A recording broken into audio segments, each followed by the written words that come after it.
Hello. Welcome to Heroes of Nottingham, where we are going to be doing a little commentary over some Lorcana games. This particular matchup is going to be Amber Steel versus Amber Steel. One's a little bit bigger, one's a little bit more song focused. And let's see how it goes. Yeah.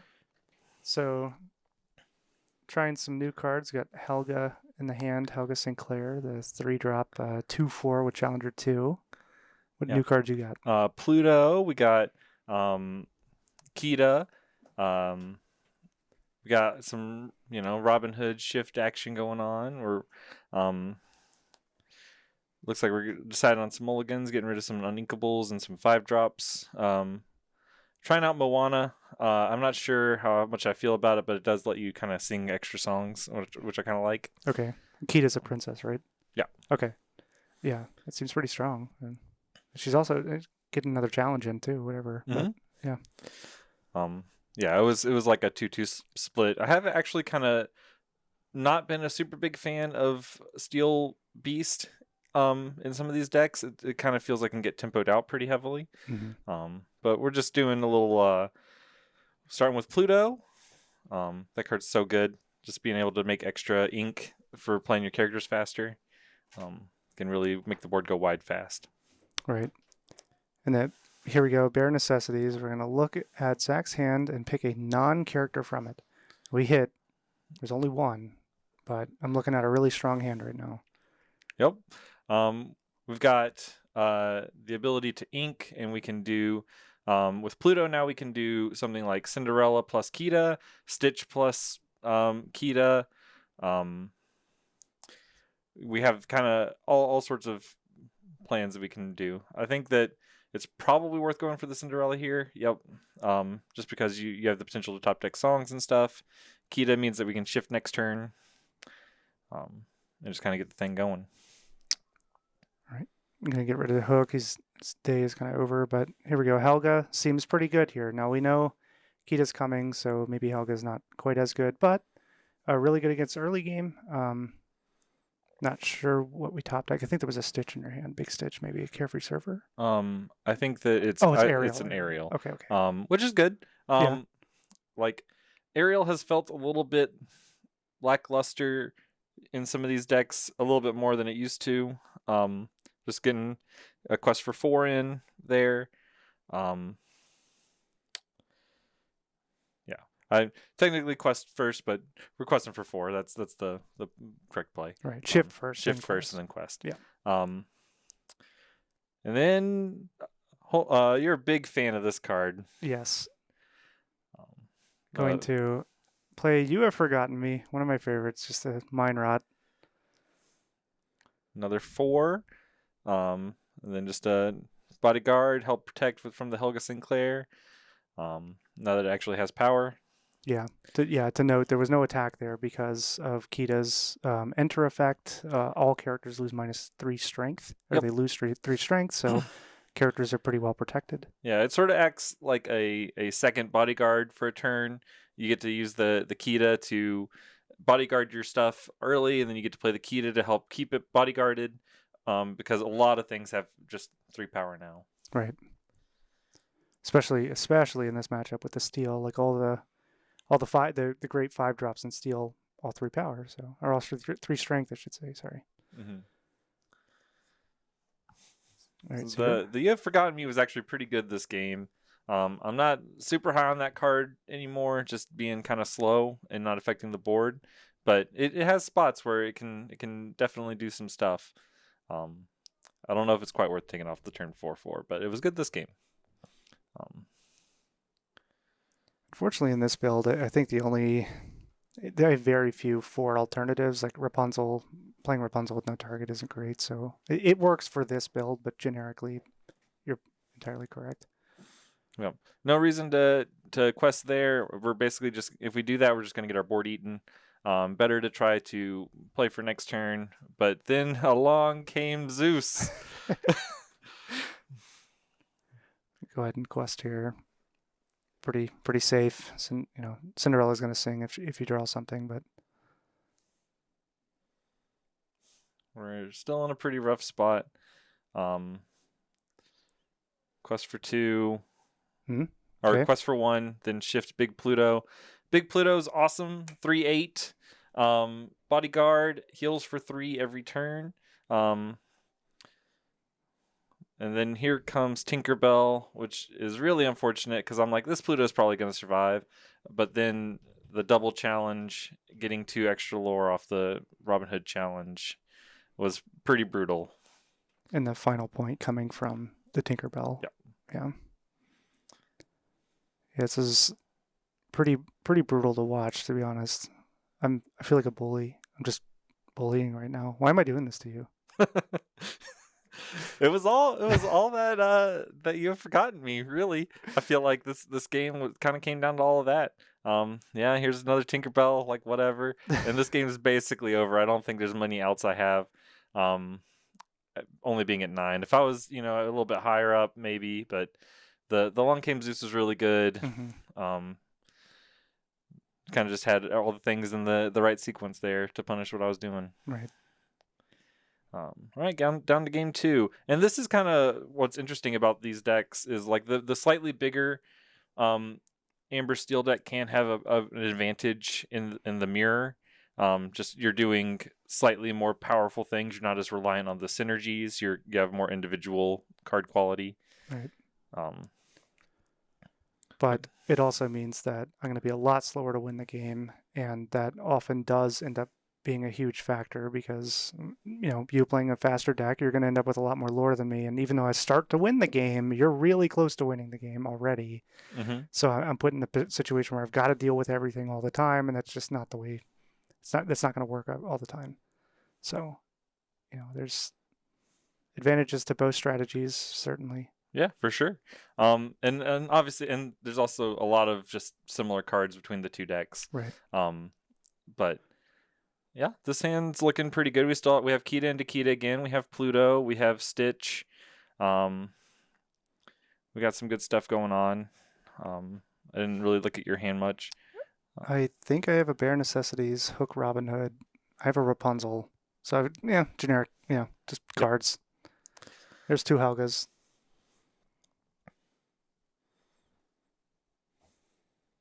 Eric. Yeah, a lot of low drops.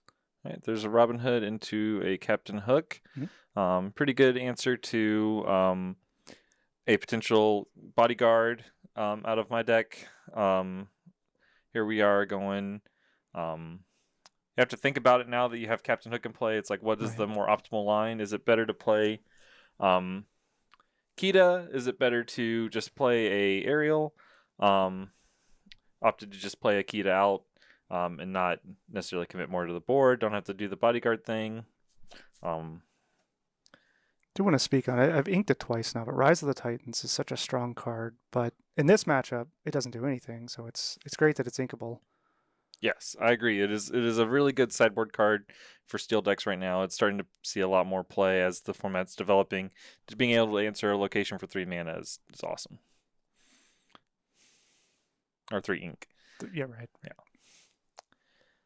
Yeah, like locations like we were just talking about this beforehand, like at McDuck Manor with 9 willpower. I mean, like that's a lot of attacks. So being able to just answer it for 3 ink is pretty strong. Yep, let it go or let the storm rage on. A good card. A little quest for 1 and pass back. Pluto's not really in any danger this turn because of the Kita -3. Might as well get the lore in when we can.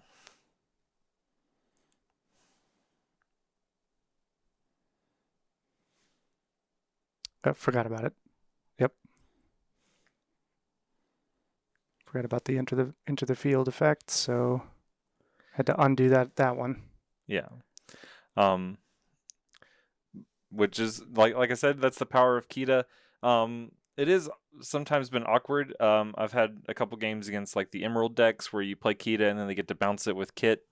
Because you've made it smaller. They just like put it all back in your hand. You're like, oh. I hadn't thought about that interaction.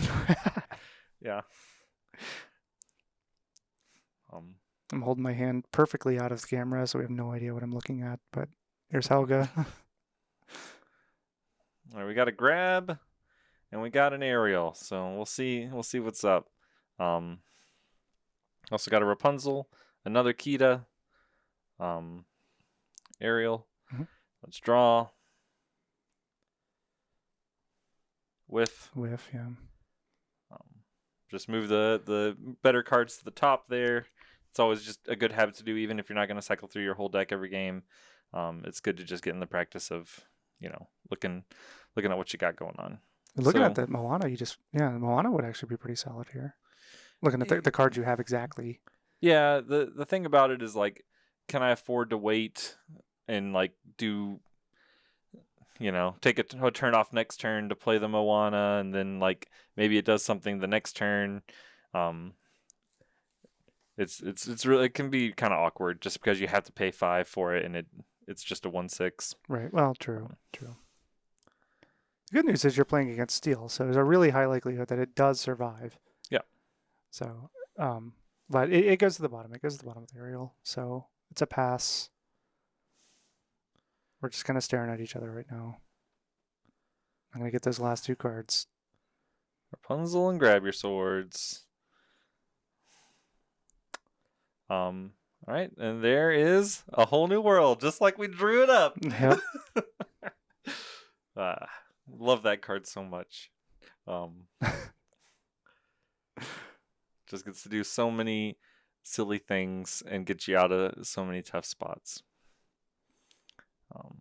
Especially in combination with Ariel.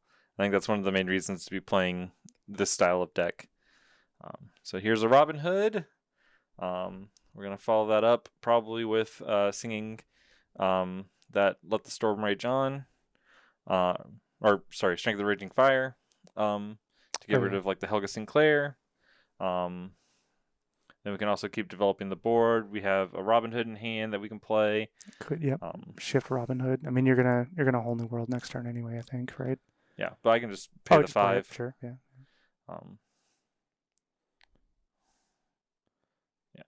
Thinking about whether or not it's better to shift. I'm not using the mana for anything else, so like, that ink's going to be wasted, so I might as well just pay it and keep the extra character in play. Just one additional quest. Put a lot of pressure on, and you drew 7, and I think you played through 5 of your cards, so that's 4 of your cards. There's the grab your swords. That's going to clear off 2 characters. Then you're going to trade the Prince Eric into the Kita. Kind of clean up that board. But it does take your whole turn. Right. And you still have initiative here. You've got 2. You've got 1 really good body, and Ariel's fine. Ariel's going to sing this whole new world. Quest for 2. Whole new world again. And we're off to the races.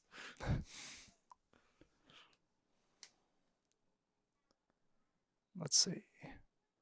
There's not a whole lot. There's basically nothing I can do that's going to catch me up this turn, but I can at least try to play. I don't even know what's good here. Beast, maybe? I don't know. A bunch of Captain Hook and a bunch of Erics would be fine. Sure. A bunch of lightning bolts might be the best play if that's what I end up drawing. Something like Along Came Zeus on the Stitch would also be fine. Yeah. Get that off the board. If I'm only at 3 lore, so, like, if you can get that stuff off the board, like the Stitch, because that's what's going to really turbo me out. Yeah. It's not the worst. Adding an Eric to the board is pretty good. There's a Hook. It looks like Jafar. I was trying Maui's Place of Exile. I could see it in my hand there. I was trying it for a while, but ultimately I think decided to cut it. It's just the fact that it doesn't gain any lore every turn made it a little awkward sometimes, because it's entirely dependent on being up in combat already a little bit. I don't know. I think that card not questing on its own is a pretty big strike against it. Yeah. Same for like Tiana's Palace. Right. It gets Tiana's Palace gets 1, but it's also uninkable, and that's pretty. There's a Pluto draw card, then another Pluto draw card. Yeah. Yeah, Tiana's Palace is interesting because of the no challenge, but I think the move cost is what, 2 or 3 though. It's so high. There's a Sing for a Let the Storm Rage On. I don't know if you drew for that. I did. You think? I'm pretty sure I did. Okay. Um, Yeah, Jafar. Good target for that card. Now imagine the Ursula. Get take 2. and then deal 5 to the Eric. Yeah, he's gone. Draw another card. To be fair, I'm getting a lot of removal out of your hand for some okay cards. That's okay for me. Kita, draw another You're card. just refilling your hand. And then finish it off with a potential quest for 3. Decide what to ink. Okay. Yep. Yep. It does. Honestly, I think the quest exposes Stitch a little. I think you know I can produce 2 probably, but you have what, 8 cards in hand or something. You're fine. Yeah, I think that it's probably worth getting the lore on that turn, but I can definitely, as I was like examining this board, I'm like, this opens me up to something like grab plus something else, then challenge the Stitch. But you do have to get through the Kita, so the grab your swords isn't like just by itself doesn't get the Stitch off the table, because the hook would have to still challenge there. True. And it's not like you can play a 5-drop and sing it, like, or play a Tinkerbell and sing this turn. Yeah. So yeah, take the Kita. Play Tink. Yep. Get the Ariel. It's not too irrelevant. It's not great here, but it's Yep, and then 1 damage on all these other characters. Robin Hood going up to 3. And keep in mind for your Robin Hood gamers and fighters of Robin Hood that if you only get the draw card if he is challenged and banished, or if he's banished in a challenge. So if you can find an alternate way to take him out, they don't get the draw card. Mm-hmm. And this game, we're just getting to have fun. Right. Here's a Rapunzel. This game's over. Draw 3. Ink. I even have the Along Came Zeus to get rid of the Tinkerbell. And then here's another quest for 5, 6, 7 up to I'm Yep, just that's a packing it scoop. up. Yeah. All right, well, we've seen both decks kind of get to do their thing. Yep. Which is pretty neat. Going to game 3.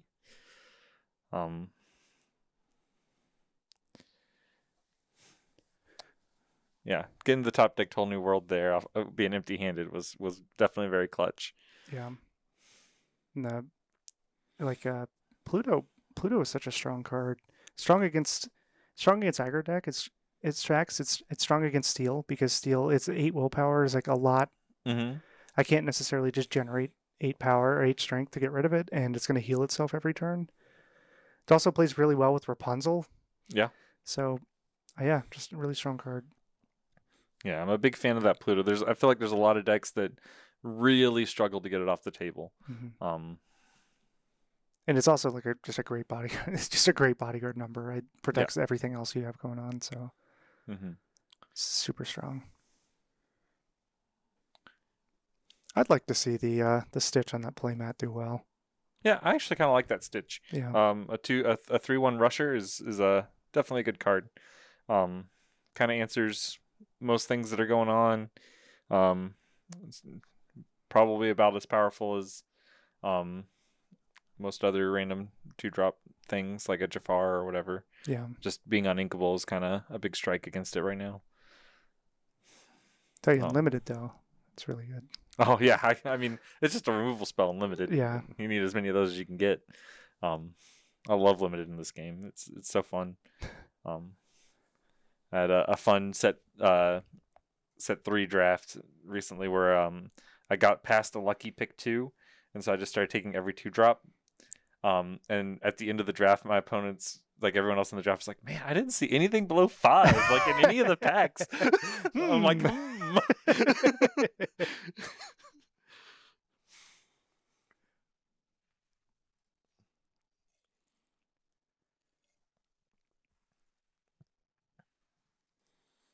All right, here we go. Game 3. Got pretty good curve of the usuals. Hook into Eric into Helga. Yep. Same over here. We got Pluto. We got 1-drops. We got songs. We got Kitas. Kind of got everything we want. Um, Zeus, a good pickup. just start with a Cinderella.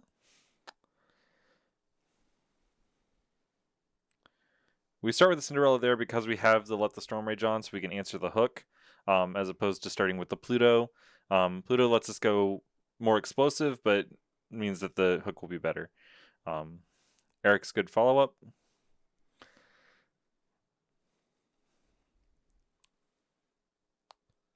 You get the strength now. I think he still played Let the Storm Rage on there, right? I think so. I think you can play Let the Storm Rage on, double 1-drop, and then you'll be in a pretty good spot the next turn, because you'll have to attack the Eric into the Cinderella, so then the Let the Storm Rage on could answer the Eric. And we're just kind of playing a back and forth game at that point. Yeah, I think if I didn't have Eric to follow up, Kita would have been probably what you do, you think? Potentially. I think getting the Pluto established is going to be really good in the long run. Okay. Especially because I have the aerial in my hand. I really want to be able to like play aerial plus something else. But there's the Helga. That's a good follow up. Kind of locks me out of doing a lot of things. Like it being able to attack back puts me in a kind of awkward position. I can still use the Stitch to get rid of the Prince Eric. But then the Helga's going to get rid of that. And it's kind of interesting how the curves just kind of keep answering each other. Right. It's very back and forth. And here's Ariel. And that is another whiff. There was a Beast and Robin Hood in there, it looked like. Yep. It's good stuff. Not what you want to see, but, you know, that's part of playing Ariel. Right. And we still got a Long Came Zeus, so we still have something to do with the Ariel. I think there's a chance that I could have challenged with the Stitch there, but I think the potential upside of like drawing a Stitch and having a shift is potentially better. You're not gonna grab your swords with me this turn, so I have kind of another turn to do stuff. Yeah.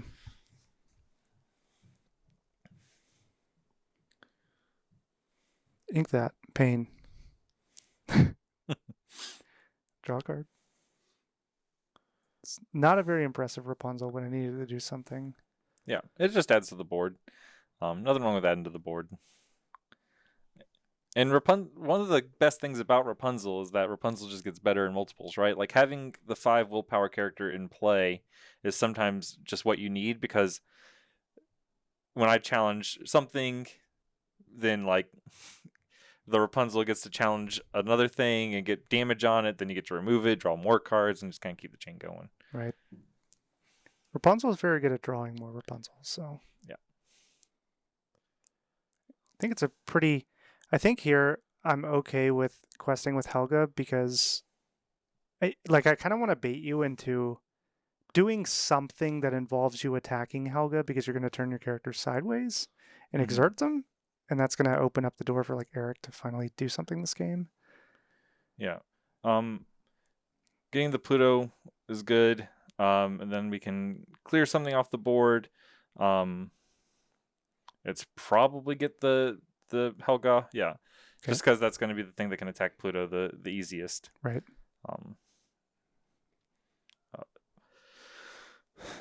Feeling like I'm in a pretty good spot right here, but we are, you know. I believe this is the brutal turn where I top deck the second Zeus and I just play Sing, blast it, take Ariel. Sure. Yeah. You know, you can't really play around that.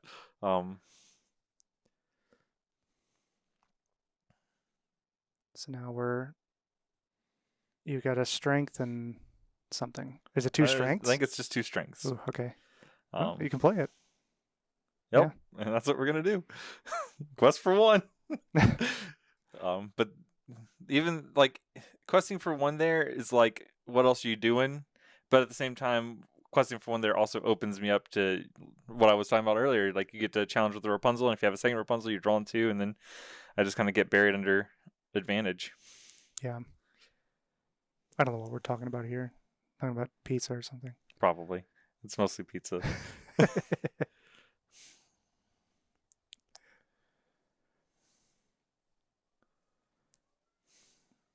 So Drew, I think Tinkerbell. I'm assuming I don't have Rapunzel because that play. Yeah, here we go. Good old Hades. Big fan of that card too. I really like it in the Mufasa builds. Yeah, for sure. I don't. It like there are a lot of things you can rip off the top when Mufasa goes down, but ripping Hades and then getting your Mufasa back is one of the better ones. Mm-hmm. All right, Robin Hood's a good top deck. Yeah. Robin Hood is a perfectly fine one there. I'm not complaining. It is a little rough to be empty-handed against a opponent that has like what 3 cards in hand. I think 3. Yeah. This is one of those situations where I really need a whole new world to kind of refuel and get going again, which the Robin Hood will allow me to do. So that's not the worst thing. I'm holding a Bare Necessities. It's a good card here. I thought, why did I ink it? Why did I do that? Why did I do that? Why did you ink your bare necessities? No, I'm holding it still. Oh, that's what I'm saying. Why didn't you ink it? Yeah, That's fair. Yeah. Like, oh, my opponent's empty-handed. Better hold on to this. There we go. Good thing I didn't ink it.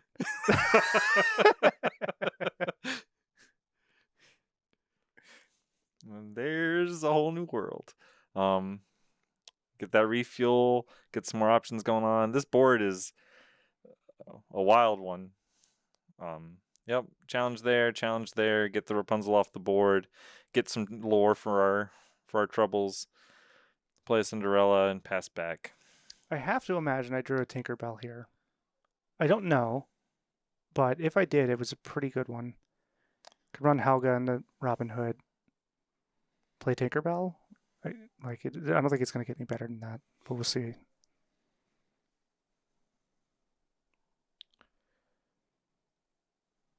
All right, both characters into Robin Hood. Okay. Helga takes 3. This might be a Rapunzel. Yeah. Yeah. Also not a bad one. Yeah. Draw 3. The Rapunzel card advantage gets a lot weaker against a whole new world decks, but I don't think there's a reason why I wouldn't do that. Yeah.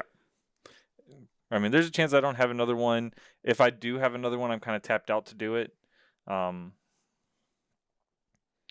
right, we just got to keep drawing through the deck. So here goes a Let the Storm Rage On. Mm-hmm. There's a Grab Your Swords. Kind of an interesting card this turn. I think that it's probably better to just go ahead and attack the Stitch into the Helga, but or shift and then play some 1-drops type of turn. But I think getting the Helga off the board is priority number 1 right now. A little bit, yeah. You've got 2 good options. You're thinking, yeah. 5, 6. Yep, Stitch into Kita. Means you can't challenge the Cinderella, so that can stick around.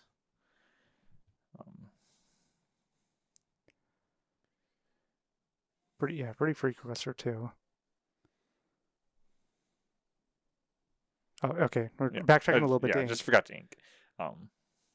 Didn't want to forget that. Play grab.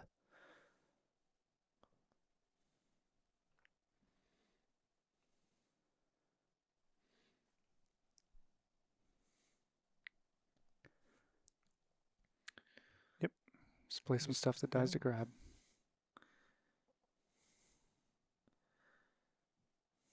Yeah, the Grab Your Sword's looking real good here. Get to clear 3 things off the board. Put some more damage on that Eric. The big problem is there's not a super good follow up. It's just 1-drop Robin Hood. I do have the shift for next turn, but I'm now opening myself up to a big time grab. Right. Well, to be fair, I just played one.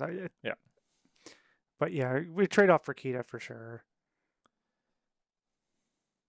Play Beast. And there's a Beast. Beast is so good. Yeah. Ink Robin Hood, play. Okay. Why not? Yeah. It's the first time we're playing with the new cards. Might as well try out the locations, see if they're good. Yeah. I mean, this. If you had Tinkerbell, it would make it so Beast doesn't take the 1, and then I still get the draw card. Yeah. I don't think you're playing Tinkerbell in this iteration, but right? No Tinkerbell? No Tinkerbell. Okay. I would probably be playing Tinkerbell now, but no small tinks, just big tinks. Okay.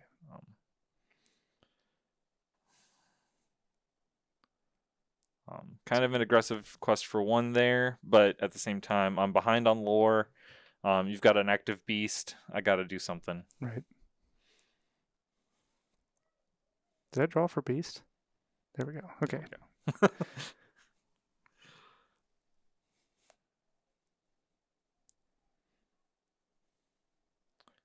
Take out the Robin Hood. 1 damage on the beast. Oh, no damage on the beast because of the resist. Right. There's another beast. Yeah, and I'm pretty sure the rest of this game is me just getting buried under beasts, but we'll see what happens. I think at this point, I'm kind of playing as if you're probably going to whole new world, so I'm trying to dump my hand a little bit. I kind of have to. You got Ariel. Yep. Pluto. Ariel, try to find whole new world. I'm pretty sure this one whiffs also. Yep. I think all my Ariels whiff this game. But, it is what it is.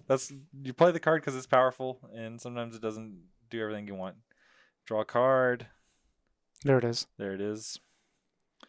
So now the question first, right? becomes, do you shift first and then play it, or do you just sing and then try to play a bunch more stuff? I suppose because you have an active Stitch, there definitely is a consideration here. But just if you were just thinking about it in terms of like cards, you just play it for for quote unquote free to draw 7. But yeah, with Stitch on board, there's definitely a okay. So you do shift it. Yeah. Oh, okay. You take the location. Yep. Okay. I need to be able to answer these beasts.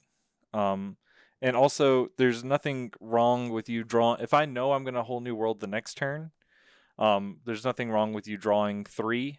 Like True. True. Because you're probably not going to deploy everything, and every card you get extra is just cards that are gone. So being able to answer the Maui's Place of Exile and get rid of the resist, I think was worth it.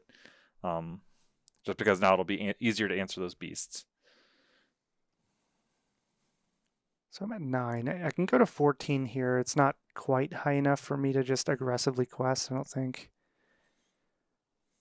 Yeah, definitely some thought process there between, do I want to just quest for 5? There's a challenge on probably the Stitch, into a shift, into another challenge on the Stitch. No, gain 2. Gain 2. Yeah. That Robin Hood's so cool. Yeah. There you go. There's the third beast. Go to 13. Yeah. And at this point, I think you're kind of just at a pretty high total. Interesting thought here between, like, do you go ahead and sing let the storm rate or the strength of the raging fire to put 3 more damage on a beast than like a top decked or a redrawn grab your swords becomes really, really good. Yeah. I don't know. Or do you just get rid of a character that's on the board? I think you probably just go ahead and put 3 more damage on a beast, but looks like I opted to just go ahead and take out Robin Hood. You don't get to draw a card. Right.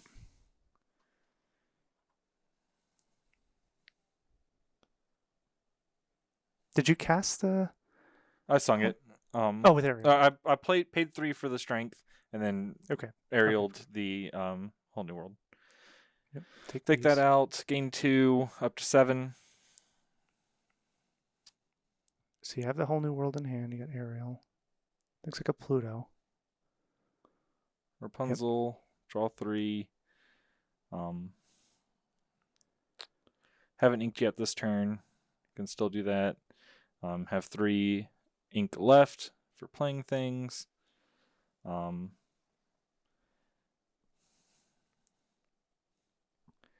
It would be nice to be able to like play another character and then also Strength of a Raging Fire, but that won't be able to be happening this turn. Inka Moana, go up to 9. Ariel, maybe? Probably Ariel, just to see what's up, since we're not doing anything, and it adds another singer to the board for next turn, so we can fire off a bunch of different songs. We can probably like empty our hand, and so we'll see what's up. Third Ariel, third miss.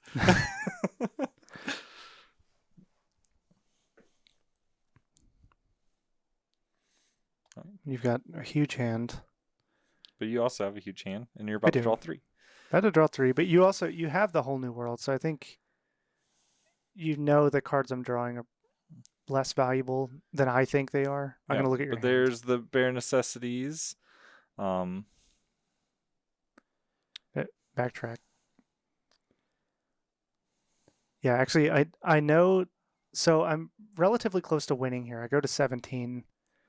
So if I don't let you kill my beast, if I don't let you strength my beast, and I just play bodies this turn, there's a really high chance that you're not going to be able to board clear me, and all I have to do is play bodies and win next turn.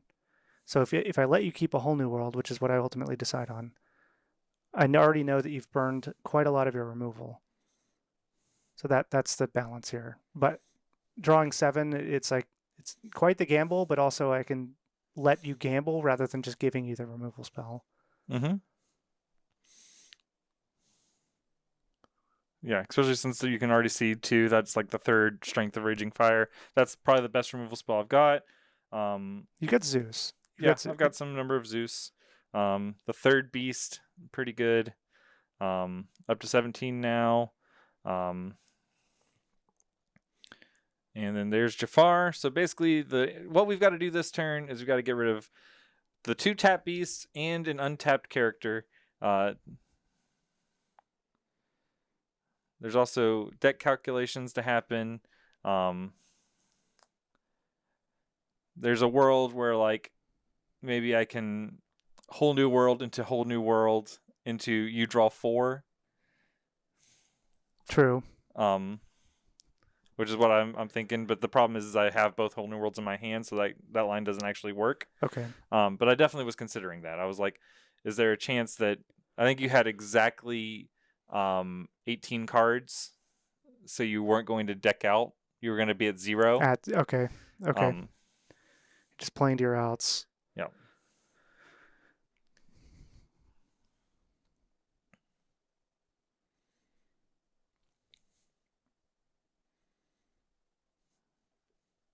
Yeah. I mean, So you have a lot of strong cards in your hand. It's just you're in a position where like you have to deal with everything, and you just don't have it at the moment. yep. The main issue, like we can deal with the tapped characters.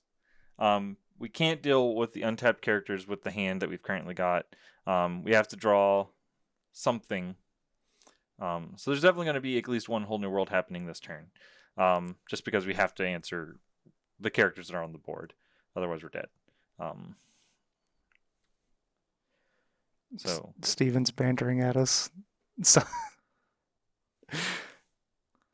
actually, I think I remember what he was saying. Oh, Steven. Steven's sitting here with us. You just can't hear him. Yeah. There into there. All right. So you get 2 lore. Yeah. Just doesn't matter. I was just a little too far behind this game. Those beasts were really good. Getting on all 4. I think you played all 4 of them this game. Yeah. To be fair, you did a whole new world me twice. Yeah, that's true. That's true. So now we've got grab your swords, so we can use grab your swords plus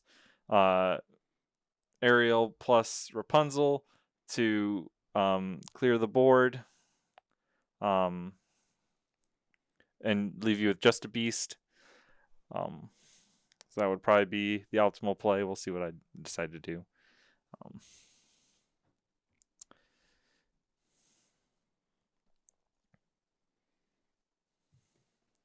This is kind of one of those games where you might be familiar with as a Steel player, as Zach and I both are, where we're starting to win the game, but we're very behind on lore, which is like something that happens with Steel more often than you might think if you don't play Steel very often. You start to think you're losing the game, but then you realize you're at 15 and they're at 2. It's not quite that extreme here, but Right. There's grab your swords, put 2 trade aerial into that, attack with Rapunzel into that, get that off the board. Now we're not dead. right. But and then just add a stitch to play. Quest for 1. Gotta try to start getting this game over. 2, 4, 6, 8. Puts us pretty close. I think we're at 10 now, so it's 17-10. One of my favorite things about playing these Amber Steel decks has been like, there's just games where you just answer all the stuff on the board and you just kind of keep going, and then eventually you're like, oh, I have 10 more in play. Yeah. I guess we'll just win. Yeah. You're thinking about what you're going to trade off, and you're like, hang on. Wait a minute, I got a game. And that's pretty much game over with the grab your swords there. Right. With the 3 for 1. Yep. And you got to answer this Rapunzel, which, to be fair, I think you still have an Along Came Zeus in your deck, I think. Right? I think that there might be one left in the deck. I think it might have also just been a 1-of at this point. Okay. But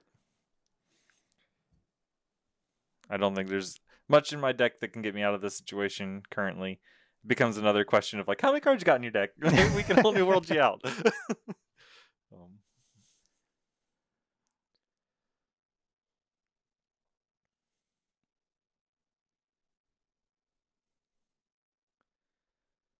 Yeah, a lot of contemplating the graveyard, considering what the outs are, if there are any outs left in the deck. Currently, everything I got kind of doesn't do a whole lot on this board. I can't even answer the beast currently. And there's a 4 for 4. Yeah, another mess.